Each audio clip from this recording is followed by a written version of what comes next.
এই গল্পটা একদম ভিন্ন রকম একটি গল্প হবে। গল্পটাতে যেমন ভয়ঙ্কর রোমান্টিকতা থাকবে, তেমনই হবে রহস্যময় ও ফানি। আশা করি তোমাদের সকলের অনেক ভালো লাগবে। রাত 11:48। খুব দ্রুত পা চালিয়ে বাসায় ফিরছে জেনি। আজকে অফিসের কাজ একটু বেশি থাকায় কখন যে এত রাত হয়ে গেছে বুঝতেই পারেনি জেনি। কিছুদিন আগেই ঢাকা শহর থেকে ট্রান্সফার হয়ে সিলেটে এসেছে ও। এখানকার কোনো কিছু ঠিক করে চেনে না এখনো জেনি। একে তো পাহাড়ি অঞ্চল, তার ওপর অনেক রাত হওয়ায় কোনো রিক্সা বা গাড়িও চোখে পড়ছে না জেনির।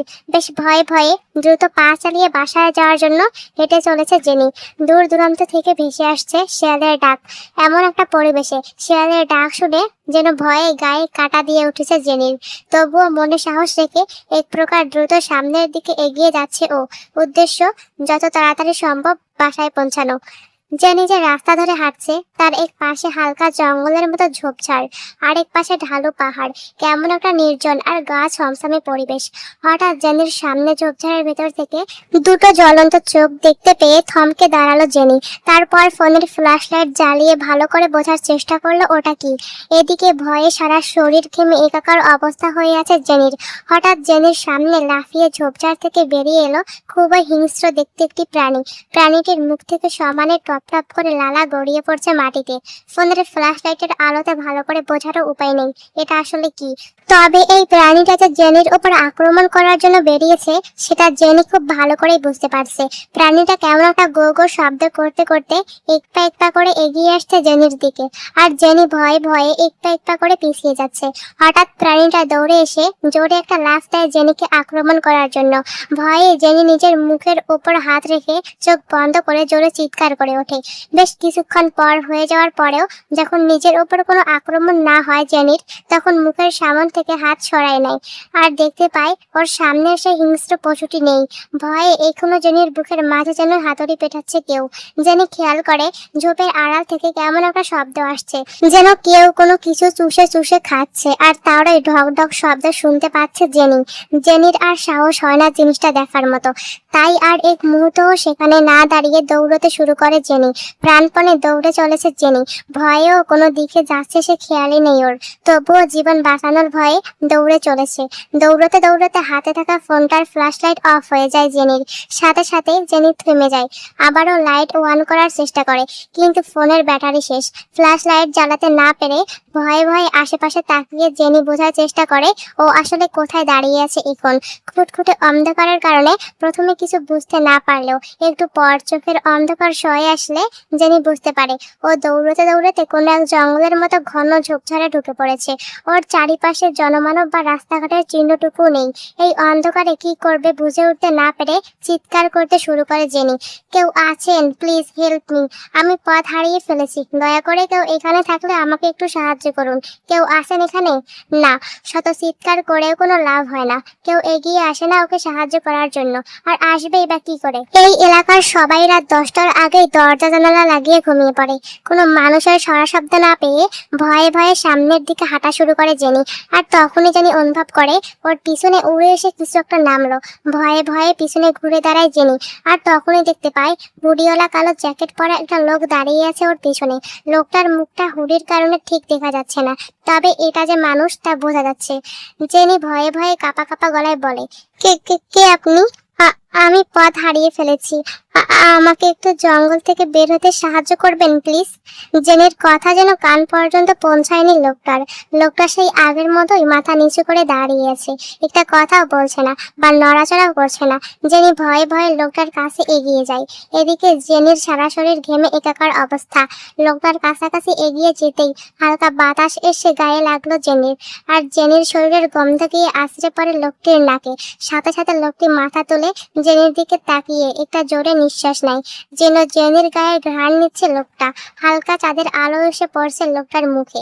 জেনি লোকটার দিকে ভালো করে তাকাতেই লোকটা দাঁত বের করে ঘাড় একদিকে কাত করে হেসে দেয়। আর তখনই জেনি খেয়াল করে ওর সামনে থাকা লোকটার চোখ দুটি পুরো লাল, একদম তাজা রক্তের মতো, আর ঠোঁট ভেদ করে বাইরে বেরিয়ে এসেছে সুইয়ের মতো চিকন দুটি দাঁত। জেনির আর বুঝতে বাকি রয় না যে এটা কোনো সাধারণ মানুষ নয়। জেনি ভয়ে চিৎকার দিয়ে দুপা পিছিয়ে যায়, তারপর দৌড়াতে থাকে এমনি একদিকে, কিন্তু তার আগেই ওই লোকটি উড়ে এসে ধরে ফেলে জেনিকে।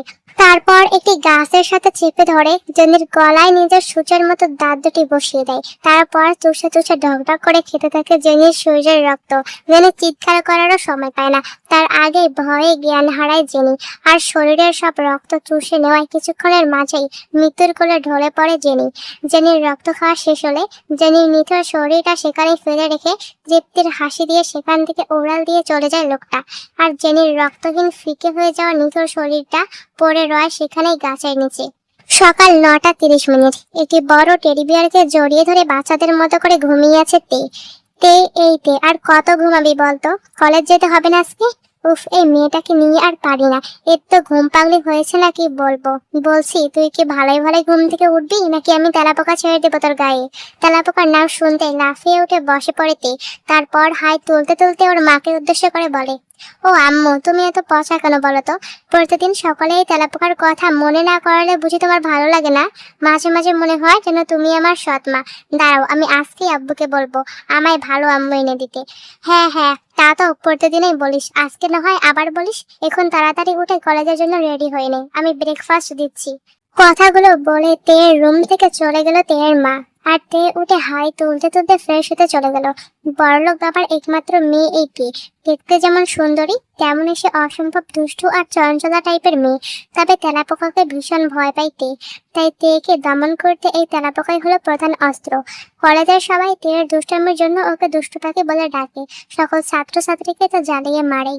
ওর দুষ্টামি থেকে কলেজের স্যার ম্যাডামও বাদ পড়ে না, কিন্তু সবাই ওকে অনেক ভালোবাসে, কারণ তে দুষ্টামি করলেও পড়াশোনায় অনেক ভালো আর কখনো কারো ক্ষতি করে না, বরং পারলে সবাইকে সাহায্য করে। সকালের ব্রেকফাস্ট শেষ করে কলেজের জন্য নিজের স্কুটারে করে বেরিয়ে পড়ে তে। বাসায় দুটা গাড়ি থাকা সত্ত্বেও বাবার কাছে বায়না করে স্কুটার কিনিয়েছে তে, আর সেটাতে করেই প্রতিদিন কলেজে যায় সে। কলেজে পৌঁছে স্কুটারটাকে এক সাইডে পার্ক করে রেখেই তে দৌড়ে চলে যায় ওর বান্ধবীদের কাছে। জিমিন আর জিসু, ওরা দুজন হলো তের বেস্টু, সাথে তের সব দুষ্টামি সহ্য করার মেশিনও বলা চলে। তে ওদের কাছে দৌড়ে গিয়ে দুজনের চুল ধরে টান দিয়ে বলে, কি রে ফহিনীর দল, আমাকে রেখে কি এত গুজর গুজর ফুসুর ফুসুর করছিস? তের কথা শুনে জিমিন আর জিসু দুজনেই রাগ দেখিয়ে বলে উঠলো, এই তুই আমাদের চুল ধরে টান দিলি কেন? তোর জন্য কি একটু শান্তিতে থাকতে পারবো না আমরা? সব সময় একটা না একটা কিছু করতেই চলেছিস। বলি, তোর কি বিরক্ত লাগে না? হ্যাঁ রে, অনেক বিরক্ত লাগে। কখন জানিস? যখন আমি কাউকে জ্বালাতন করতে পারি না। আমার তো ইচ্ছে করে সবাইকে জ্বালিয়ে মারতে, আর তোরা তো আমার বেস্টু, এতটুকু জ্বালাতন না হয় একটু সহ্য করলি।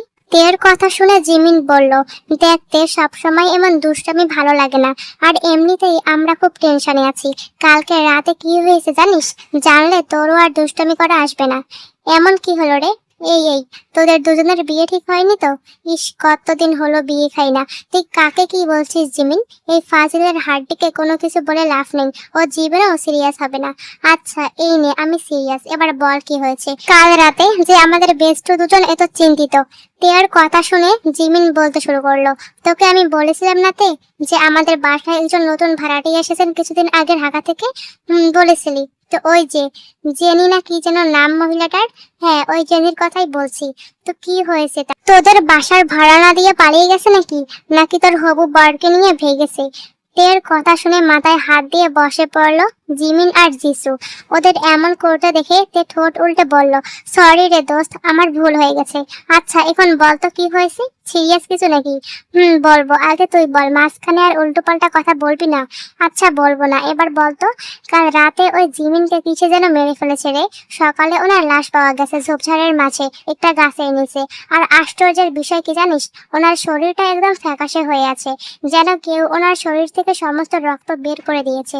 এর চাইতেও আশ্চর্যের বিষয় হলো, জেনির সাথে ওই ঝোপঝাড়ের আশেপাশের ঝোপঝাড়ের মাছ থেকে আরো দুটি হিংস্র প্রাণীর লাশ পাওয়া গেছে। আর সেই প্রাণীগুলোর শরীরেও কোনো রক্ত নেই, আর সবারই গলার কাছে চিকন চিকন দুটো দাগ। আচ্ছা, ওই হিংস্র প্রাণীগুলোই তোদের ভাড়াটিয়াকে মেরে ফেলেনি তো? আরে সেটা কি করে সম্ভব? তাহলে ওই প্রাণীগুলোকে মারলো কে? আমি বলছি শোন, প্রথমে হয়তো ওই হিংস্র প্রাণীগুলো তোদের ভাড়াটিয়াকে মেরেছে, তারপর তোদের ভাড়াটিয়া মরে ভূত হয়ে ফিরে এসে ওই হিংস্র প্রাণীগুলোকে মেরেছে, সিম্পল। তের কথা শুনে যিশু রাগী গলায় বলল, আমি একটা জিনিস কিছুতেই বুঝতে পারি না, বুঝলি জিমিন? এই শাকচুন্নি চেয়ে যে কিভাবে এত ভালো রেজাল্ট করে আল্লাহই ভালো জানেন। ওর কথা শুনে তো মনে হয় ওর মাথায় গোবর ঠাসা আছে। কি বললি তুই পেতনি? তোকে আজকে আমি কুচি কুচি করে কেটে ইন্দুরকে খাওয়াবো। দাঁড়া দাঁড়া বলছি। কথাগুলো বলতে বলতেই যিশুকে তাড়া দিল তে, আর তের হাতে চিমটি আর চুলে টান খাওয়ার ভয়ে দৌড়াতে লাগলো যিশু। যিশুকে ধরার জন্য দৌড়াতে দৌড়াতে গেটের বাইরে রাস্তার মাঝখানে চলে এলো তে।